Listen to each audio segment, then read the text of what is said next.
So we have coffee, but why do we have bugs in the middle of the table? Don't worry, Ruth. We're not eating them. Okay, good, because the vegetarian in me is freaking out a little bit. But for real, this is so cool. I brought these, you guys. You know, we found them around the building. And I've got this super cool compact microscope that I found that I was looking at that is so cool that I thought might be something that our viewers would love seeing. So this is a little handheld microscope. You can just throw it in your pocket or in your backpack and take it anywhere you go, literally anywhere. And so it's got a little light you push on and you just put it over your specimen. You can look in. Now this little tiny microscope has magnification from 100 to 250. Okay. Isn't that crazy? Impressive I know, for a little thing. Microscope. And then you got some gadget here. Yeah, this is cool. So it's got a little smartphone clip and you just snap it in. So you put it over the camera of your phone. Yep. You put it over the camera and then you can see what you would be seeing with your eye. Cool. In the camera. You guys have to see this. This is so cool. Oh, look how hairy it is. Isn't that crazy? I mean, and you can adjust it so then you can see. Really pretty good. You know, yeah, the and then if I just hit this button here, now he has a photo of a hairy bug on his phone. Or you can take a video, record a little video on there. That's really cool. Isn't that cool? Yeah. So this is just something I thought would be so fun in the summer for kids. Absolutely. You know, kids are outside running around anyway. They're finding cool stuff. They're looking under, you know, looking for roly-polies under bricks and all that kinds of stuff. So looking at some bug wings or even if they're in the car traveling, you can look at your hair or look at your, you know, a skin and flake. anything that you can just throw into a bag or your back pocket is super cool. I think that'll provide a lot of cool things. Yeah. Can I move the bugs? Yeah, you can move them. We'll let you.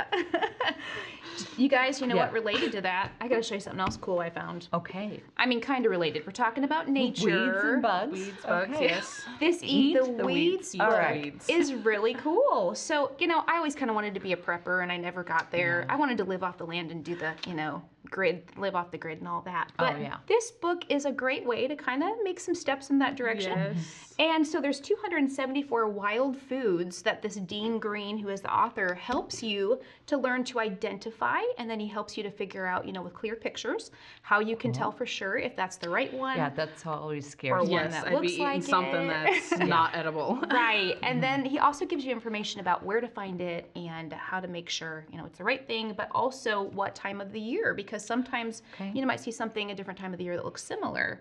So lots of good information. It's all in alphabetical order. And let me just open it up here and show you guys. So it gives you pictures. Yeah. It gives you the breakdown of all the information. So and then cattails there. Cattails. Oh, the nutritional notes. Isn't that cool? So you can find out, hey, what is the breakdown of like vitamin C or vitamin B or whatever nutrient you're kind of looking to take in more of. That's great. And I did not know that you could kind of live off of cattails. Did you guys know that? I thought that was so interesting.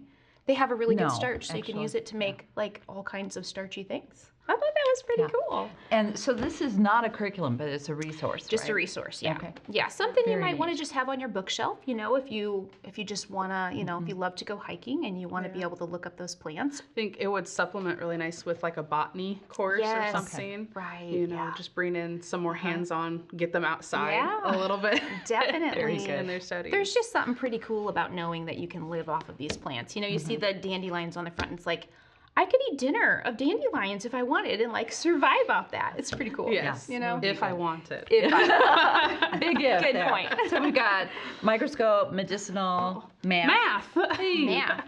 Show us this. The Math Mammoth grade 8 is officially in. This was something that Maria was working on per request of customers. Yes. And it stays true to that Math Mammoth style that we're used to, the 2 workbooks, the answer key, the tests. Right. And so that is what is the same about this Math Mammoth. Okay. You know, grade 7 is that traditional pre-algebra. So this is not pre-algebra, but it's also not algebra 1. Okay.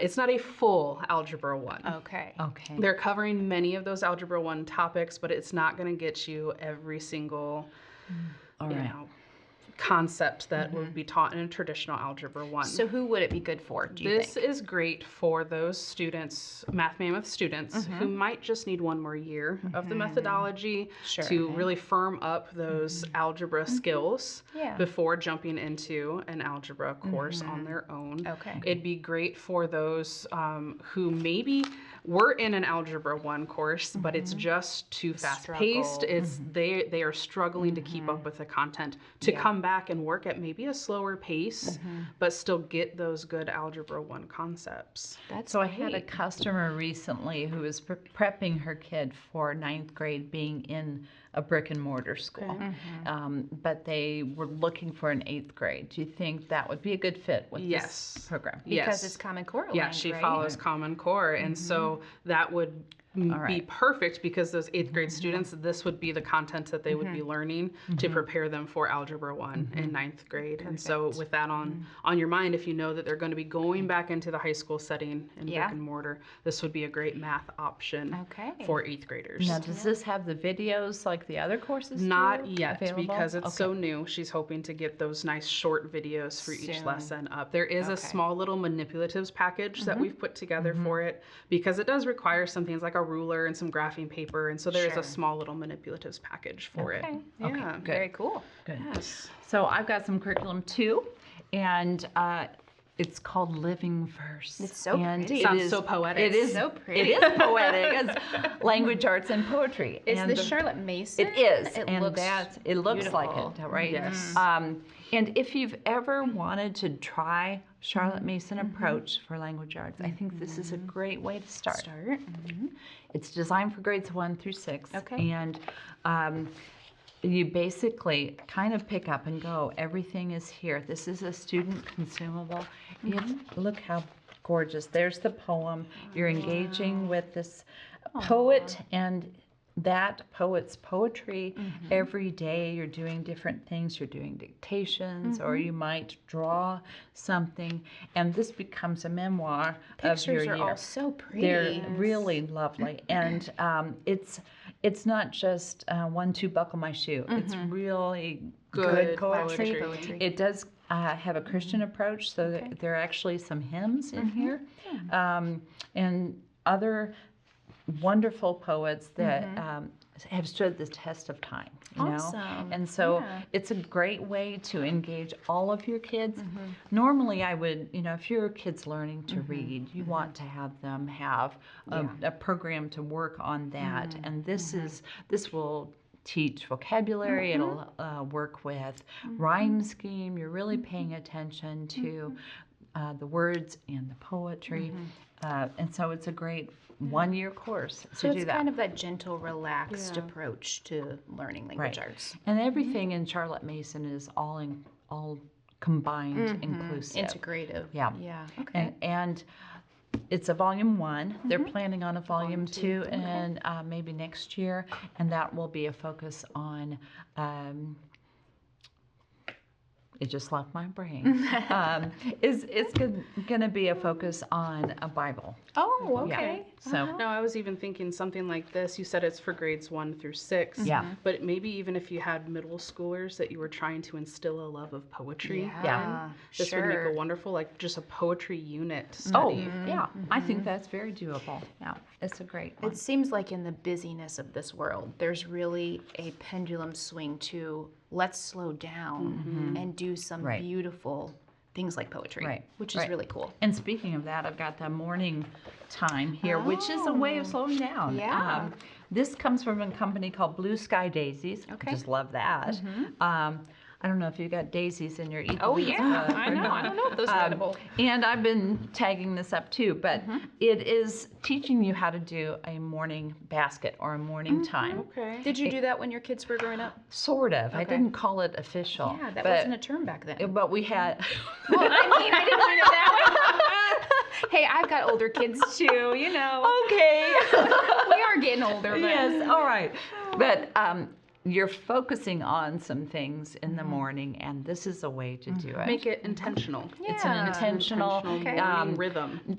Exactly. Now that can be anywhere from 15 minutes. With we did Bible, we did some memorization, of Bible and also poetry. And so that's a way to do that. And then You're kind of setting your tone for the day. this is teaching you how to implement it. And then this student anthology are all of the references that are listed in here, which are multiple, over 100 pages.